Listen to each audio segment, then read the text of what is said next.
Kalau Anda nggak merasakan aturan apa alami kasih Tuhan secara pribadi, jenengan pelayanan hanya sebatas formalitas, bukan beranjak dari kehancuran hati panjenengan yang merasakan kasih anugerah Tuhan dan jenengan ingin menyenangkan Allah Bapa itu. Neng karena sekedar dikongkon, sekedar karena tugasmu, karena jabatanmu, karena formalitasmu. Tapi kalau jenengan alami kasih Tuhan,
bagaimana anak-anak jenengan diberkati Tuhan dengan luar biasa. Bagaimana jenengan terus diberikan kekuatan dan kesehatan sampai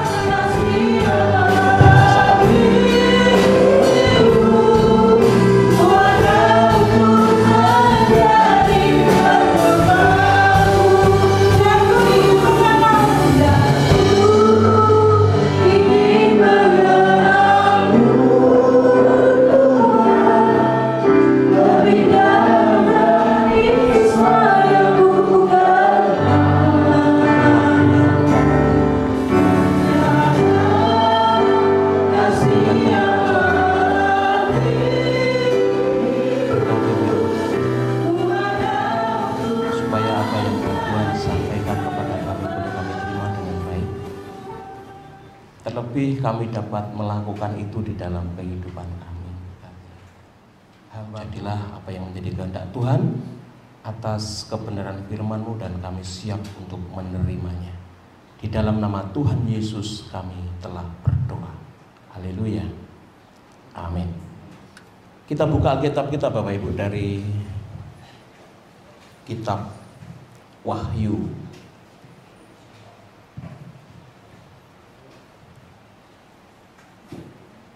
Wahyu pasal yang pertama ayat 4 sampai dengan yang ke-8.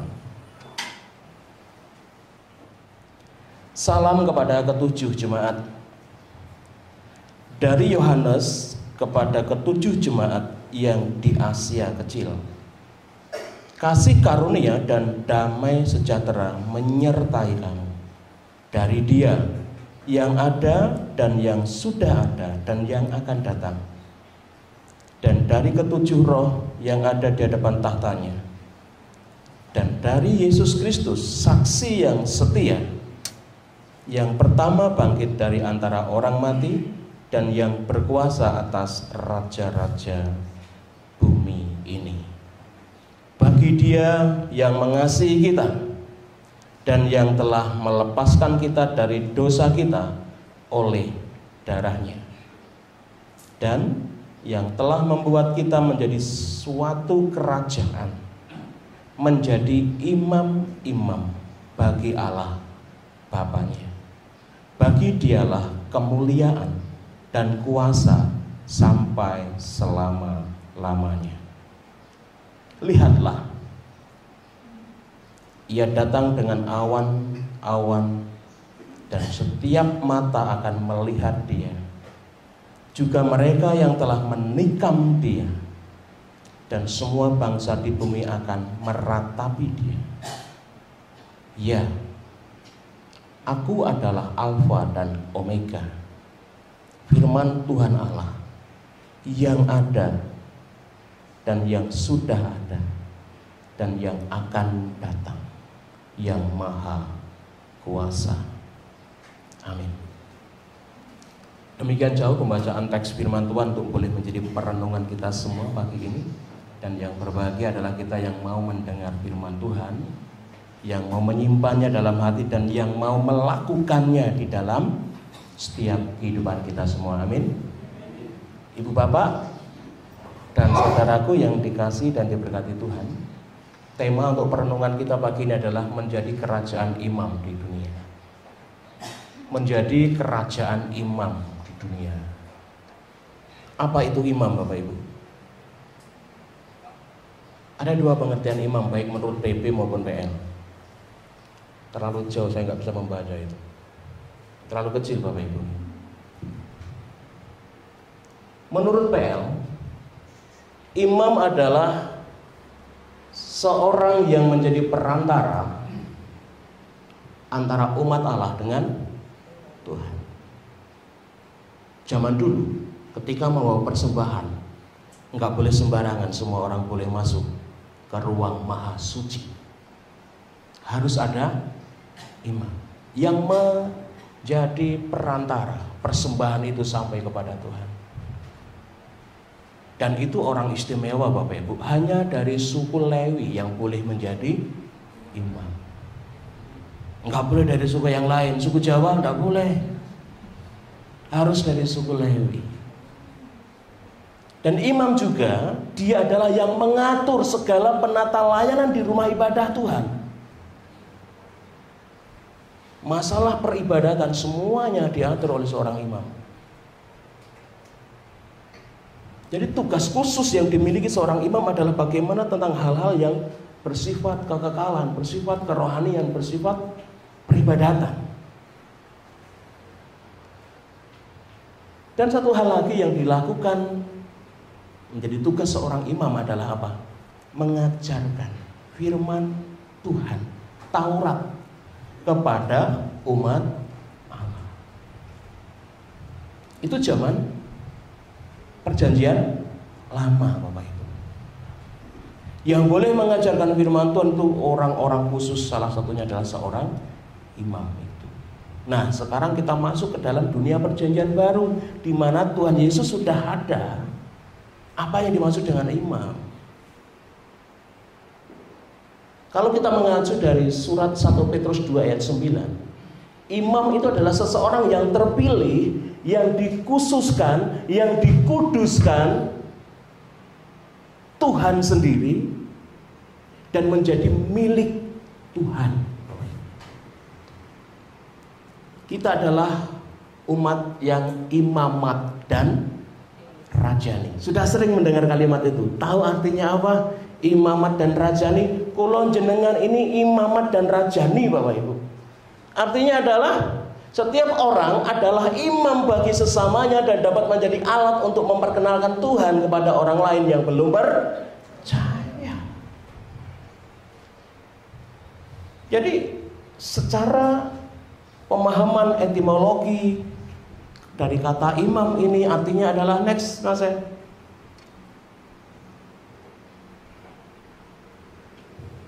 Imam adalah seorang yang khusus, yang dipilih Allah, yang dikuduskan Allah, yang harus menjadi alat Tuhan untuk bekerja melayani Tuhan. Konteks sekarang ini, imam itu adalah setiap orang yang dipilih Tuhan menjadi miliknya Tuhan, yang telah dikhususkan Tuhan, yang telah dikuduskan Tuhan dengan satu maksud, yaitu apa? Bekerja untuk melayani Tuhan. Jadi kita itu hanya sekedar tool, sekedar piranti, sekedar alat untuk kemuliaan Tuhan.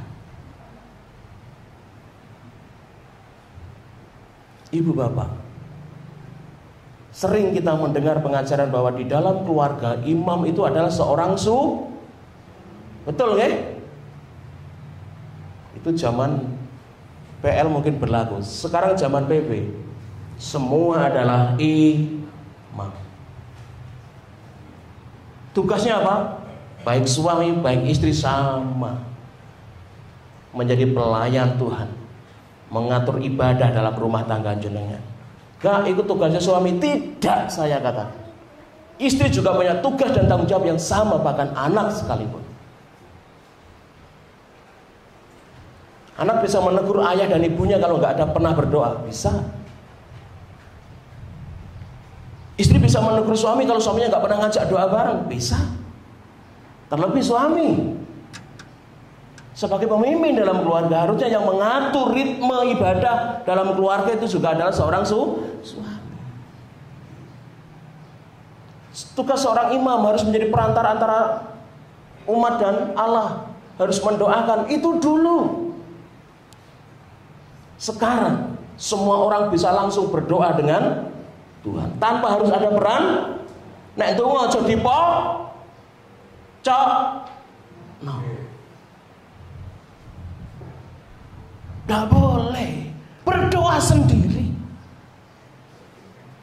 Kita itu imam kok Pak Bu, yang sudah dipilih Tuhan, yang dikuduskan Tuhan, yang dikhususkan Tuhan untuk berdoa bagi suamimu, bagi anakmu, bagi orang-orang kekasihmu, bagi gerejamu, bagi negaramu, bagi tetanggamu bahkan. Jangan merasa dongaku ora mandi. Ya betul, tugas hamba Tuhan, tugas pendoa memang berdoa, nggak salah. Tapi jangan sampai Anda panjenengan semua kehilangan iman, kehilangan rasa percaya diri bahwa dongaku ora patek mandi. Donga mboten kayak jamu Pak Bu. Nek sing donga pakan mesti mandi wong pendito. Enggak selalu. Masing-masing kita imam punya tugas tanggung jawab yang sama, di mana endingnya adalah kemuliaan untuk nama Tuhan. Jangan salah kaprah. Mindset kita harus kita ubah. Pendeta mboten Pak Yai. Pendeta ya pendeta. Pendoa, imam.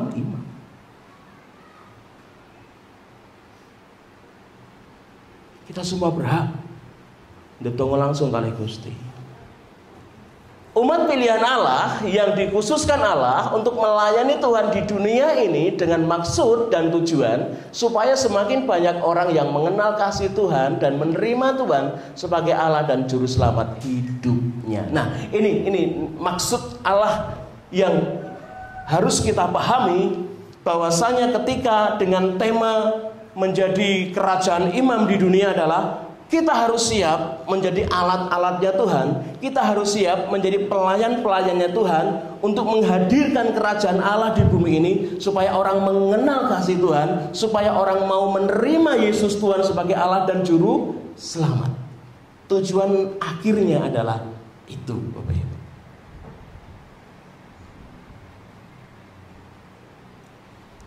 Tidak mudah menjadi alat itu, sakit. Ada satu anak yang seneng gambar, Bapak Ibu. Anak ini kebetulan seneng krayon warna merah. Gambar sapi ya diwehi warna merah. Gambar pohon ya dikasih warna merah.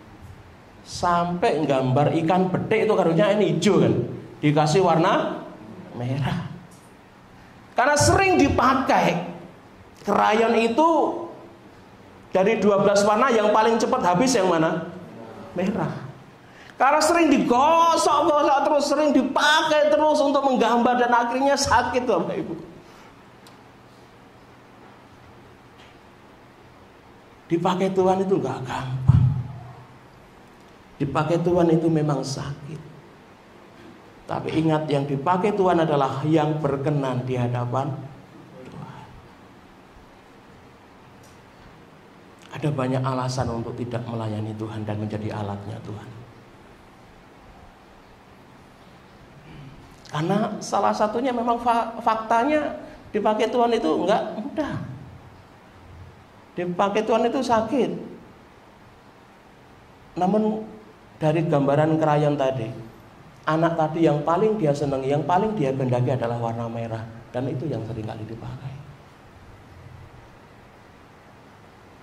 Semakin sakit, semakin haleluya. Amin. Semakin sakit dipakai Tuhan, semakin haleluya. Amin. Sembola Pak, mau kayak loru.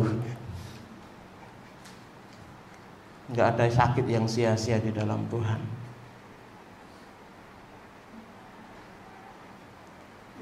Tuhan memperhitungkan setiap tetesan air mata panjenengan. Tuhan tampung di kirbatnya bahasanya. Engkau menakar air mataku. Tuhan tampung setiap air mata yang jatuh. Setiap tangisan jenengan, setiap kesakitan yang jenengan alami, Tuhan tidak pernah lupakan itu. Dan Tuhan mau bayar tuntas. Next. Pertanyaan sederhana bagi ini menjadi perenungan kita bersama. Lalu bagaimana caranya kita semua boleh menghadirkan kerajaan imam di dunia ini? Bagaimana kita mampu melayani raja di atas segala raja dengan diri kita yang sederhana ini, yang wong desa ini. Selanjutnya, yang pertama mari kita perhatikan ayat 5 dan 6. Saya akan baca Bapak Ibu.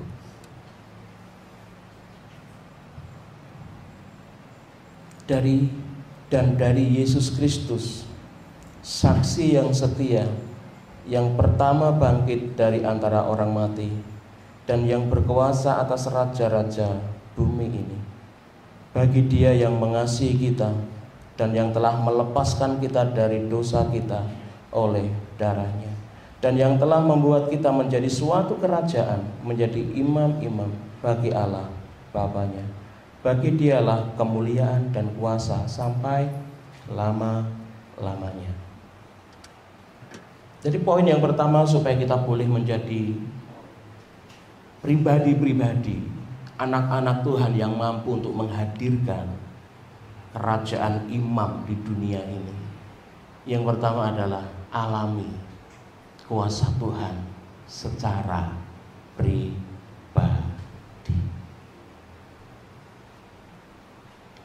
Saya mau coba untuk menggali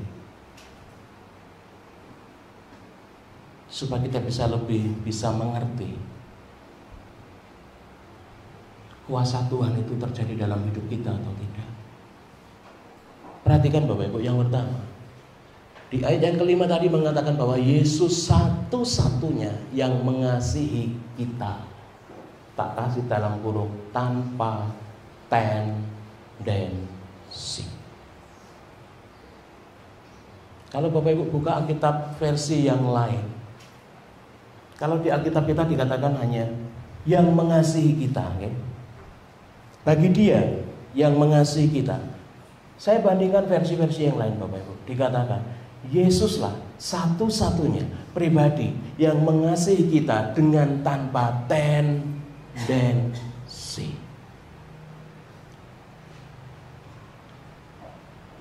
Mbah Pi mengasihi Mbah Toto, Mbah Toto demikian juga.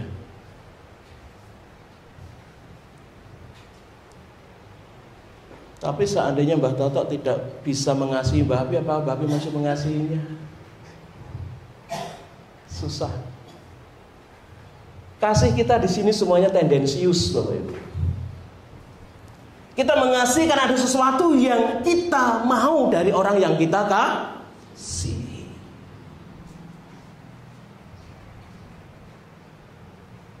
Siapapun kita di sini semuanya tendensius. Kasih kita tendensius. Kita mengasihi karena dia menguntungkan untuk kita. Kasih yang tidak tendensius hanya dimiliki Yesus. Untuk apa? Untungnya apa Gusti mengasihi kita? Coba kita renungkan, Bapak. Untungnya apa sih? Dia bisa ciptakan manusia lebih banyak lagi dari banyak debu kok. Ngapain dia mempertahankan kula jenengan? Yang notabene adalah seringkali menyakiti hati Tuhan. Tapi kenapa? Tuhan masih terus setia. Bahkan di saat kita nggak setia, Tuhan masih setia sama kita.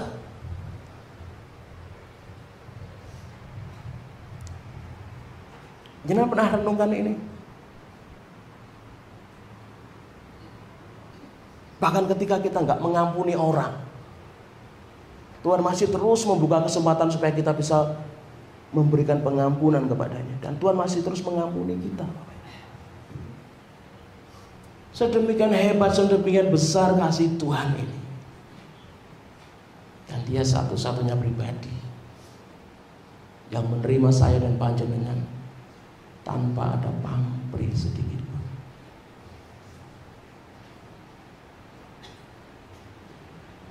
Ku ingin mengenalmu Tuhan, lebih dari semua yang ku kenal. Kenalilah Tuhan. Alami kasih-Nya Tuhan. Yesus adalah satu-satunya yang bisa melepaskan kita dari belenggu kuasa dosa. Kasih, Pak. Ya. Tapi ini harus saya sampaikan, bahwa di bawah kolong langit ini tidak ada satu nama pun yang bisa membersihkan kita dari kuasa dosa selain nama Yesus. Kalau Tuhan mau hukum kita setimpal dengan kesalahan kita, semua kita gak ada di sini, Bapak Ibu. Coba renungkan hidup jenengan. Ingat-ingat dosa yang kita pernah lakukan. Tuhan bukakan setiap umatmu pikirannya supaya boleh mengingat setiap dosa yang pernah dilakukan dalam nama Yesus. Amin. Coba jangan ingat, Bapak Ibu, dosa-dosa yang pernah jangan lakukan di hadapan Tuhan.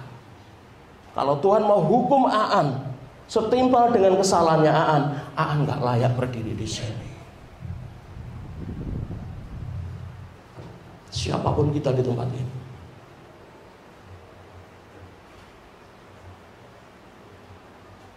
Kesalahan apa yang pernah kita lakukan? Mungkin suamimu gak tahu, mungkin istrimu gak tahu, mungkin anakmu gak tahu, mungkin pendetamu gak tahu. Tapi Tuhan tahu. Kalau Tuhan mau hukum kita setimpal, mata ganti mata, gigi ganti gigi, habis kita, Bapak Ibu. Orang swarga mau rambut-rambut tok. Lho gembungmu ning ndi dosa kabeh. Mreteli.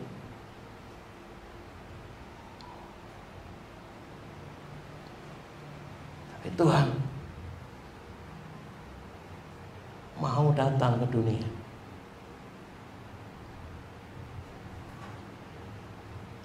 Mau jemput barang yang rusak nih, dijadikan biji matanya, menjadi berharga dan istimewa dan bernilai. Dia basuh aku dengan darah domba. Selesai. Kita layak jadi anak-anak Tuhan. Amin. Kita layak dipakai Tuhan menjadi imam-imam yang menghadirkan kerajaan Allah di bumi. Alami itu, Bapak Ibu.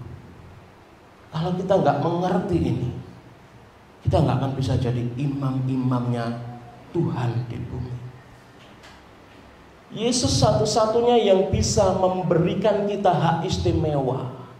Tadi sudah saya bilang, menjadi imam itu nggak sembarangan orang. Tapi kita wong desa ini dianugerahkan sebuah kepercayaan oleh Tuhan menjadi seorang imam, menjadi pelayannya Tuhan, menjadi alatnya Tuhan untuk hormat dan kemuliaan bagi nama Tuhan. Harusnya nggak ada Pak Bu, wong bulung cangkring masuk kitabnya Tuhan jadi imam itu nggak ada. Tapi karena Yesus Tuhan, kita semua jadi imamnya Allah. Amin. Yang siap mengajarkan firman Tuhan ke keluarga kita. Amin. Yang siap untuk mengatur ibadah di keluarga kita. Amin. Yang siap menjadi perantara doa, menjadi tiang-tiang doa bagi gereja, bagi negara, bagi keluarga. Next, kenali pribadinya.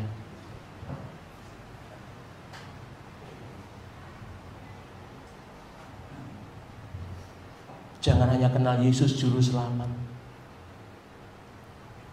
pahami karya-karya Allah dalam hidup panjenengan.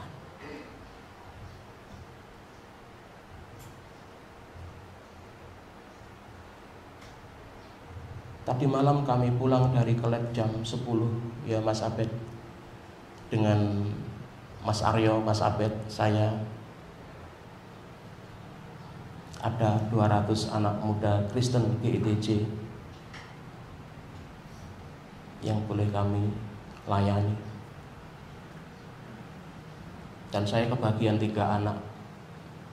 Satu anak cewek nangis histeris karena traumatik kebencian sama orang tuanya, karena dia selalu dibanding-bandingkan dengan anak yang lain. Hati-hati para orang tua, jangan membanding-bandingkan anakmu dengan anak orang lain. Itu kepahitan bagi diri anak itu. Saya nggak dihargai sebagai anak Pak, saya nggak diterima sebagai anak Pak. Saya selalu dibanding-bandingkan, fisikanya selalu dihina. Nangis kejam. Saya ajak doa dengan terapi yang kami latih. Ya, tuntun untuk berdoa, saya ajak untuk melepaskan setiap beban yang dia rasakan. Sampai akhirnya lepas semua, lepas. Gimana rasanya? Lomba. Puji, kasih orang tuamu. Kebencianmu pada orang tua adalah penipuan dari si jahat yang dipakai si jahat untuk kamu tidak merasakan damai dan sejahtera. Kayaknya bener Pak Bu, bener tau. Enggak dihargai kan, ya gedeng kan, ya biasa kan. Bener betul? Bener menurut banyak orang. Dibanding-bandingkan kita marah boleh nggak? Boleh lah. Saya sampai ajak, lepaskan hakmu untuk marah pada orang tuamu. Lepaskan hakmu untuk kepahit pada orang tuamu. Ada satu anak laki yang tampaknya baik-baik saja, cukup-cukup nangis Bapak Ibu, cowok. Kenapa? Saya pernah lihat orang tua saya bertengkar Pak. Beberapa kali saya melihat orang tua saya bertengkar dan saya takut sekali. Dan ketakutan ini menjadi cara si jahat untuk masuk dan membuat dia tidak bertumbuh di dalam Tuhan. Ada banyak cara iblis untuk kita tidak berfungsi sebagaimana kita fungsinya. Saya doakan, setelah acara dia kesaksian di depan banyak orang. Ini anak masih SMA kelas 1. Bapak Ibu, nek tukaran aku sampai arti anak ini. Halo, Mbak Ben pun angel tukaran Mbak Ben. Kita ini yang masih punya suami istri, jangan sampai bertengkar dengan suami atau istri di depan anak-anak kita. Itu jadi trauma buat mereka. Ada satu lagi anak, dia melihat dengan mata kepalanya sendiri kakaknya dicekik bapaknya. Mulai kepahitan dengan bapaknya. Adiknya yang masih 2 tahun dibentak-bentak ibunya. Dia semakin gak terima. Orang tua kok model kayak gini gimana? Dia marah. Dia simpan kepahitan itu bertahun-tahun. Tadi malam baru kebuka semuanya.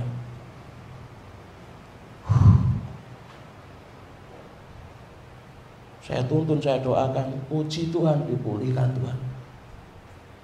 Saya mau menyampaikan poin yang kedua Bapak Ibu. Karya Allah dalam hidup kita. Kadang saya mikir, saya sepanjang perjalanan saya mikir, Aan ki sapa? Kok sampai dipakai Tuhan untuk melepaskan roh-roh yang membelenggu anak-anak ini sampai mereka mengalami pemulihan. Aan didoyo napa? Kadang kalau kita melihat karya-karya Tuhan Bapak, ampun lihat yang sedih-sedih yang terjadi saat ini. Coba lihat karya-karya Tuhan yang jenengan alami sepanjang hidup jenengan.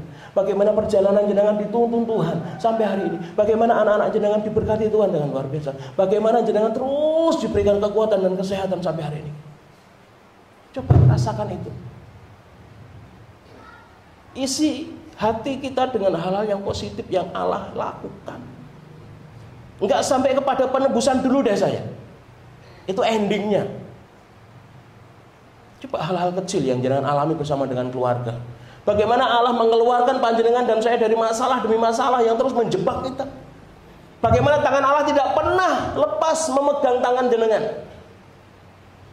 Kenapa yang kita lihat selalu yang hal yang negatif? Kok ngene Gusti, kok ngene Gusti, jari gak rewel, ijir rewel terus. Beres kabeh tenan apa ora? Nyanyine banter. Pokoke ana Gusti Yesus, oh. Ana Gusti Yesus. Kabeh masalahku ije tetep wae, ngoten. Pujian itu doa loh Pak Bu. Ada satu lagi pujian yang sangat luar biasa tadi. Lebih dari segalanya ku ingin kau Tuhan. Tenan tah mboten sih Bu, Pak.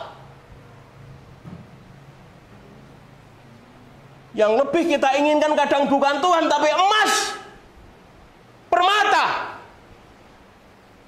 Padahal itu dibandingkan dengan Tuhan tidak ada artinya.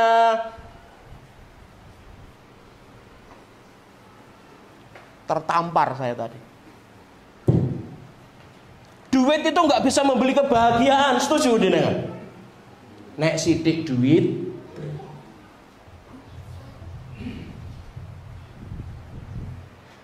nek akeh.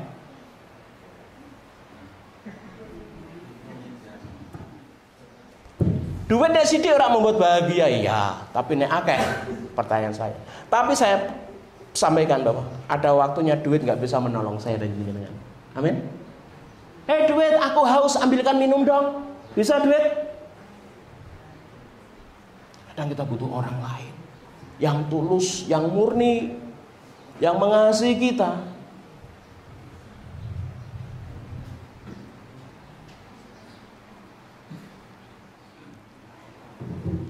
Yang selanjutnya Bapak Ibu, udah kita abaikan yang tadi, masuk ke firman Tuhan mari. Alami kasihnya secara pribadi. 3 hal ini kalau jenengan alami, kita pasti akan melayani Tuhan iku ora usah dikongkon.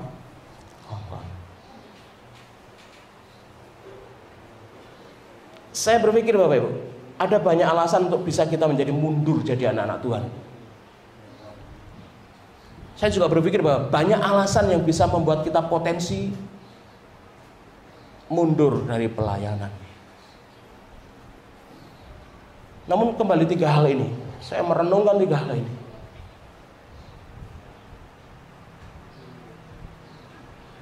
Kemarin Pak Agung ngajak, Pak saya kangen yuk liputan lagi di outdoor. Saya baru rasa-rasa Pak. Jujur saya. Ada yang ngomong oh iya ya iya kan, rasa-rasa ya rasa-rasa. Saya masih wegah Pak. Ada orang yang kangen pelayanan tapi saya rasa-rasa Pak. Mas Apet tadi malam, Pak Senin siap ya? Untuk minggu keempat siap bos saya gitu. Rencananya kami akan liputan lagi.